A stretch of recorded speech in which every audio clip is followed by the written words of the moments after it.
Over complete cycle power क्या है। लेकिन अब ये जीरो आया कैसे, इसकी एक छोटी सी डेरिवेशन देख लीजिए, यहाँ बता देता हूँ, कैपेसिटर में नहीं बता। तो power loss in inductor is equal to, power होता क्या है वैसे, आई वी। आई के इक्वेशन लिखिए, आई एम माइनस का कॉस ओमेगा टी, ठीक है, माइनस का कॉस ओमेगा टी। वी की इक्वेशन क्या थी, V M sine omega T. अब एक मैथमेटिकल हर्डल है, 2 से मल्टीप्लाई डिवाइड कर दीजिए। अगेन ये थोड़ा प्रॉब्लम करेगा बायो वालों के लिए, लेकिन मैं उनकी राहत के लिए ये बता दूं कि आपको ये डेरिवेशन रटनी नहीं है, आपको फिजिक्स समझना है। ना तो आपसे नीट में डेरिवेशन पूछी जाएगी और ना ही बोर्ड में, ये वाली, ठीक है ना। अभी तो एमसीक्यू ही है, और सेकंड टर्म में आपका वो आना नहीं है, ये चैप्टर आना नहीं है। तो फिलहाल तो आप बचे हुए हैं डेरिवेशन से। तो ये क्या हो गया, V M I M minus R ले आओ बाहर, और क्या हो जाएगा, 2 sin omega T into cos omega T by 2। आप इसे क्या लिख सकते हैं, minus V M I M sin 2 omega T. ये फॉर्मूला होता है 2 sin theta into cos theta is sin 2 theta. Maths वालों की तो बुद्धि में चला गया होगा। 2 sin theta into cos theta is equal to sin 2 theta, ये फॉर्मूला होता है। And the average value over the complete cycle, the average value over the complete cycle के ऊपर जो एवरेज वैल्यू निकल के आएगी वो क्या होगी, average value over the complete cycle.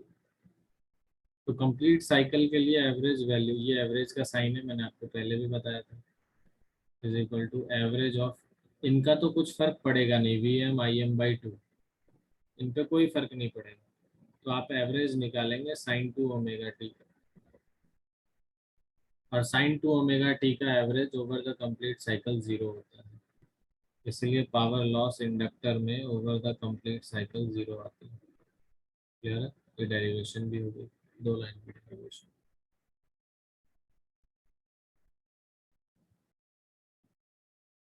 2 line की डेरिवेशन।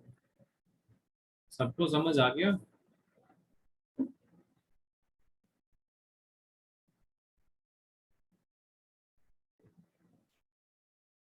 ग्राफिकली पावर डेसिपेशन 0 कैसे होगा, वो हम देखेंगे अपनी नेक्स्ट स्लाइड पर। Graphical description of zero power dissipation, graphical description of zero power dissipation.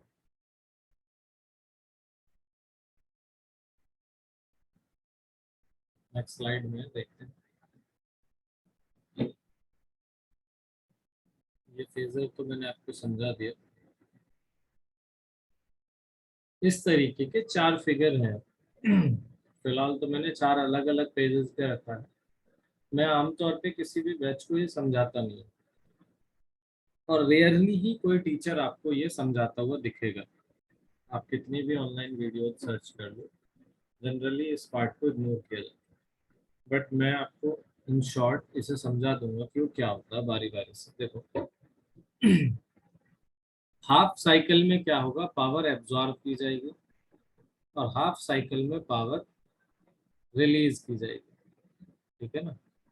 ये जो हाफ साइकिल है 0 से 1 तक, यहाँ पावर का एब्जॉर्प्शन होगा, यहाँ इंडक्टर पावर एब्जॉर्ब करेगा, ठीक है। नेक्स्ट हाफ साइकिल में इंडक्टर पावर को रिलीज कर देगी वापस, मतलब पहले इसने सर्किट से लिया, एब्जॉर्प्शन फ्रॉम सर्किट, थोड़ी देर बाद इसने सर्किट को वो पावर वापस लौटा। फिर नेक्स्ट साइकिल में 2 to 3 वाले साइकिल में इसने पावर फिर से एब्जॉर्ब कर लिया सर्किट से in form of magnetic energy, और फिर नेक्स्ट क्वार्टर के ऑफ साइकिल में इसने वापस से रिलीज कर दिया। इस तरीके से देखो ये समझा क्यों रहा हूँ, इसकी एक बहुत बड़ी वजह। चैप्टर 5 जब आप पढ़ेंगे इलेक्ट्रोमैग्नेटिक वेव्स, वहां दो ही कंपोनेंट का रोल होता है, L C. EM waves is produced by LC circuit. जो आपका रेडियो ट्रांसमिशन है, रेडियो वेव्स और ये वाईफाई वगैरह, मेरा फोन, आपका फोन, वाईफाई, सब कुछ ब्लूटूथ, जो भी वायरलेस कम्युनिकेशन है वो रेडियो वेव से। और रेडियो वेव कौन प्रोड्यूस करता है? LC circuit. एलसी ऑसिलेशन की सर्किट प्रोड्यूस करती है रेडियो वेव। तो कैसे प्रोड्यूस करते हैं, उसके पीछे का ये बेसिक मैकेनिज्म है जो मैं आपको बताने जा रहा हूँ। वो वेव को ट्रांसमिट कैसे करते हैं इलेक्ट्रिक और मैग्नेटिक फील्ड की टर्म्स में। तो देखो ये वन कंप्लीट साइकिल को 4 पार्ट्स में डिवाइड किया गया है। One cycle cycle is one cycle is divided into 4 parts, into 4 parts। एक साइकिल को 4 पार्ट में डिवाइड किया गया और एब्जॉर्ब किया, रिलीज किया, फिर एब्जॉर्ब किया, फिर रिलीज किया। इस तरीके से इंडक्टर किसी सर्किट से जितना पावर एब्जॉर्ब करता है उतना ही पावर नेक्स्ट साइकिल में उस सर्किट को वापस दे देता है, जिसकी वजह से उसकी एवरेज वैल्यू 0 बनी रहती है। समझ गए? जितना एब्जॉर्ब किया उसने उतना ही वापस दे दिया सर्किट को। अब एब्जॉर्ब और रिलीज से पावर को कैसे, वो पॉजिटिव हो रही है या नेगेटिव हो रही है, कैसे पता चलता है? यहाँ देखो, फर्स्ट पार्ट में 0 to 1 में जब वोल्टेज डिक्रीज हो रहा है, ध्यान देना यहाँ पे, वोल्टेज डिक्रीज हो रहा है, करंट इंक्रीज हो रही है, ये वाली लाइन करंट की है, करंट इंक्रीज हो रही है। तो increasing current will amount to increasing flux, और फ्लक्स बढ़ेगा तो पावर प्रोड्यूस होगा, मतलब वो एब्जॉर्ब करेगा सर्किट से। ठीक है? और कैसे पता कि पॉजिटिव होगा? करंट भी पॉजिटिव है, वोल्टेज भी पॉजिटिव है, और पावर दोनों का प्रोडक्ट होता है, वी आई। तो first quarter of the cycle यानी 0 से 1 तक पावर कंजम्पशन पॉजिटिव होगा। ठीक है? अब सेकंड साइकिल में समझ, सेकंड साइकिल में क्या होगा यहाँ देखिए, जैसे जैसे करंट डिक्रीज होगा, decreasing current means flux change, flux change will induce EMF. तो करंट डिक्रीज हो रहा है, decreasing current will produce increasing potential. तो पोटेंशियल पॉजिटिव, सॉरी ये तो करंट वोल्टेज वाला ग्राफ है ना, गलत ग्राफ।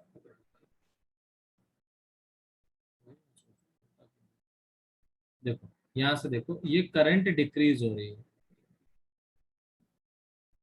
तो करंट डिक्रीज हो रही है तो इसने ईएमएफ भी डिक्रीजिंग वे में प्रोड्यूस किया। अब करंट पॉजिटिव, पोटेंशियल नेगेटिव, यानी कि ईएमएफ नेगेटिव, दोनों का प्रोडक्ट क्या आएगा? Negative. Then it will release power, जो लिया था वो वापस दे दिया, तो उसको रिटर्न। ठीक है? नेक्स्ट पार्ट में क्या होगा, फिर से अगर आप देखें यही चीज वापस से रिपीट होगी। अब यहाँ देखो दोनों ही निगेटिव है, थर्ड साइकिल में करंट और वोल्टेज, करंट भी निगेटिव मैक्सिमम पे जा रहा है और वोल्टेज भी निगेटिव जोन में ही है अभी, ऑल्दो ये बढ़ रहा है लेकिन है तो अभी निगेटिव जोन में। तो माइनस वी इंटू माइनस का आई, पावर पॉजिटिव आएगी, it will absorb power from the circuit. अभी ये सोर्स से पावर ले लेगा, फिर नेक्स्ट साइकिल में ये सोर्स को पावर रिटर्न कर देगा। यही साइकिल बार बार रिपीट होता रहता है इंडक्टर में। वो एक साइकिल में 2 बार, twice in a cycle it absorbs power and returns to the circuit. In this way जितना उसने लिया सर्किट से, उतनी पावर कंज्यूम एब्जॉर्ब की, उतनी ही वापस सर्किट को रिलीज कर दी। That is why inductor does not amount to any power loss in AC circuit, but this is ideal case. Resistance has some value, inductor के पास रेजिस्टेंस की कुछ ना कुछ वैल्यू होती है, और रेजिस्टेंस हीट लॉस की फॉर्म में पावर डेसिपेट करता है सर्किट से, इंडक्टर नहीं करता। लेकिन इंडक्टर जिस कॉइल की वाइंडिंग से बना होगा, जैसे आपको साइड में ये इंडक्टर दिखाई दे रहा है, ये इंडक्टर अगर कॉपर कॉइल की वाइंडिंग से बना है, तो इस कॉपर कॉइल का अपना तो कुछ रेजिस्टेंस होगा ना, वो मिनिमम होता है, हालांकि कॉपर का रेजिस्टेंस बहुत कम होता है, फिर भी वो it will amount to some resistance and will lead to loss in the circuit. Clear है? एसी थ्रू कैपेसिटर की सर्किट आई आपके सामने। इस बार मैं बहुत ज़्यादा डिटेल में आपको नहीं बताने वाला। इसमें जो आप इनपुट देंगे वो क्या होगा, V M sine omega T होगा, लिख देता हूँ V M sine omega T. ठीक है ना? तो इस बार क्या ध्यान रखना है हमें, पोटेंशियल क्या होता है कैपेसिटर में, V Q is equal to C V होता है, तो वी हो जाएगा क्यू बाई सी। ठीक है, यहाँ भी आप किरचॉफ रूल लगाएंगे और वापस से वही चीज हो जाएगी, minus V M sine omega T. पूरा लिखने से बचते हैं अभी, पर चलो लिख ही लेते हैं, फिर बाद में तो पुट करना ही है। एक स्टेप कम कर दिया मैं, minus V M sine omega T plus Q by C is equal to zero. तो यहाँ से क्या मिला मुझे, Q by C is equal to V M sine omega. ठीक है, अब करंट क्या होता है, current is D Q by D T. हो गया, मेरी डेरिवेशन खत्म हो गई। आप इसे डिफ्रेंशिएट कर दीजिए, यहाँ से सी को मैं इस तरफ ले आया, तो D by D T of charge की जगह क्या हो गया, वी एम इंटू सी इंटू साइन ओमेगा टी। अब देखो वी एम और सी कांस्टेंट है, मैक्सिमम वैल्यू। वी एम तो पीक वैल्यू है, तो वो कांस्टेंट हो गया, और कैपेसिटेंस भी कांस्टेंट होता है, तो आप इसे बाहर कर दीजिए। तो ये क्या आ गया, V M into C D by D T, ये डेरिवेशन उससे आसान, sine omega T. Sine omega T का डिफरेंशिएशन होगा, साइन ओमेगा टी का डिफरेंशिएशन होगा cos omega T into omega, cos omega T into omega.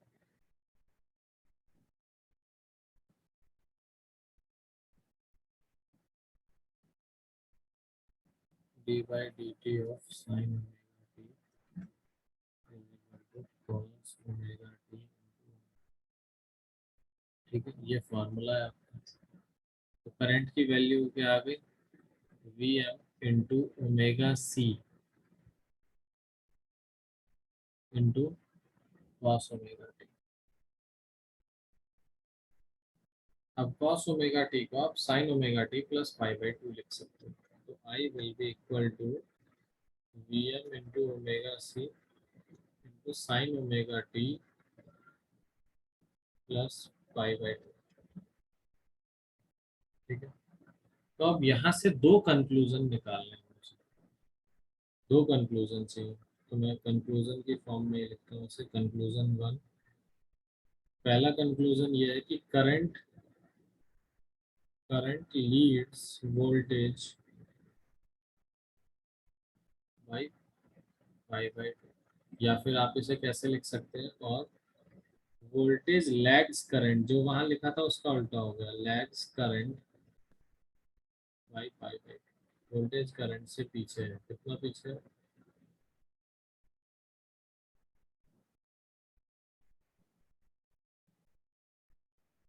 Pi by to पीछे। ठीक है,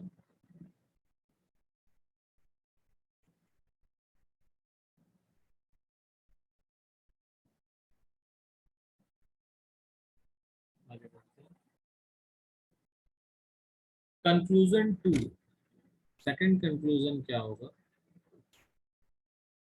आप देखो आई क्या होता है, वी बाई आर। तो मैं इस इक्वेशन को थोड़ा सा एडजस्ट करता हूँ, मैं इसे V M by one by omega C लिख सकता हूँ। इसको वी एम के साथ ना रख के हम नीचे ले आए, sign omega T plus pi by to. ये चीज समझ आई नवदेशा, क्या किया मैंने, वन बाई ओमेगा सी क्यों लिख दिया। Yes sir. अब ओम्स लॉ आपको पता है, आई वी बाई आर होता है, तो साफ साफ आप देख सकते हो कि रेजिस्टेंस की जगह पे 1/ωc लिखा है। इसका मतलब ये क्या है, रिएक्टेंस है। वही सारी बातें जो मैंने आपको पीछे लिखवाई हैं इंडक्टर के केस में, वही सारे 4 के 4 पॉइंट आप यहाँ वापस लिख सकते हैं। मैं वापस नहीं लिख रहा। Repeat all points of inductor with some changes, obviously with changes. सारे पॉइंट वही हैं, बस उनमें थोड़ा चेंज आ जाएगा इसके हिसाब से। तो यहाँ XC हो जाएगा, reactance of capacitor is 1/ωc। Reactance of capacitor is 1/ωc। तो आपने देखा जो इंडक्टर का रिएक्टेंस आपने पीछे पढ़ा था वो ओमेगा एल था, वो ओमेगा एल था। कैपेसिटर का रिएक्टेंस 1/ωc है। मतलब अगर आप इंडक्टर की फ्रीक्वेंसी बढ़ाते हैं तो उसका रिएक्टेंस बढ़ जाएगा, और अगर कैपेसिटर की फ्रीक्वेंसी बढ़ाते हैं तो इसका रिएक्टेंस घट जाएगा। दोनों एक दूसरे के रेसिप्रोकल हैं। क्लियर है? यहाँ तक किसी को प्रॉब्लम तो नहीं है? एक्स XC क्या है, 1/ωc, और XL क्या है, ओमेगा। मतलब अगर मैं ग्राफ प्लॉट करना चाहूँ तो फ्रीक्वेंसी बढ़ाने पे XC डिक्रीज होगा, और फ्रीक्वेंसी बढ़ाने पे XL इंक्रीज होगा। फ्रीक्वेंसी बढ़ाने पे XL इंक्रीज होगा। अगर मैं दोनों को एक कंबाइंड ग्राफ में बनाने की कोशिश करूं तो कुछ ऐसा होगा, ये ऐसे डिक्रीज होगा, ये ऐसे इंक्रीज होगा, ये कहीं यहाँ पे आके मिलेंगे। मतलब एक पर्टिकुलर ऐसी फ्रीक्वेंसी होगी जिसपे XL और XC बराबर हो जाएंगे। हाँ या ना? एक पर्टिकुलर ऐसी फ्रीक्वेंसी होगी जिसपे XL और XC बराबर हो जाएंगे, और इसी को हम कहेंगे state of resonance. Very very important for this chapter. अभी हम इसको आगे डिटेल में करेंगे, आज की क्लास में नहीं, बाद में। लेकिन यहाँ आपको एक्सेल और एक्सी पढ़ाया गया है, इसीलिए साथ में मैंने हिंट दे दिया आपको। This is called state of resonance. और रेजोनेंस को डिटेल में बाद में पढ़ेंगे, पहले फेजर डायग्राम देख लेते हैं। Phasor diagram of capacitive circuit.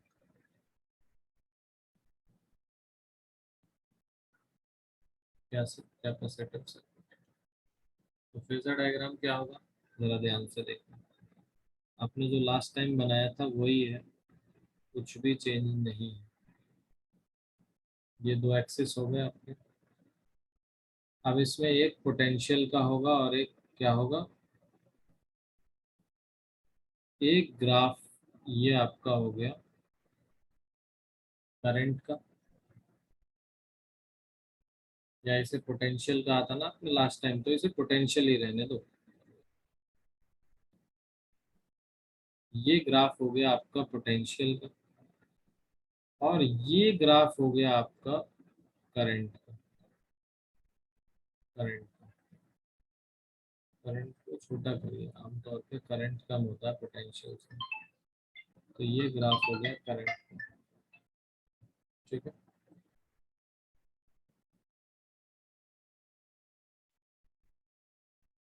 ये करंट के हो गई, करंट के लिए हो गई ये। तो आप देखो, V तो ओमेगा टी पे ही है, लेकिन I कहाँ है, omega T plus pi by to. ये जो एंगल है इनके बीच, ये पाई बाई टू है। तो I का एंगल क्या हो गया, omega T plus pi by two. यही तो आपने लिखा है, V is equal to V M sine omega t. तो v m angle sine omega t है, हाँ बिल्कुल है। और I के लिए आपने क्या पढ़ा, I is equal to I M sine omega T plus pi by two. तो प्लस पाई बाई टू है करंट, हाँ है प्लस पाई बाई टू पे। तो ये आपका फेजर डायग्राम हो गया कैपेसिटिव सर्किट का। इसे अगर आप वेव फॉर्म में देखना चाहते हैं तो ऐसे समझिए।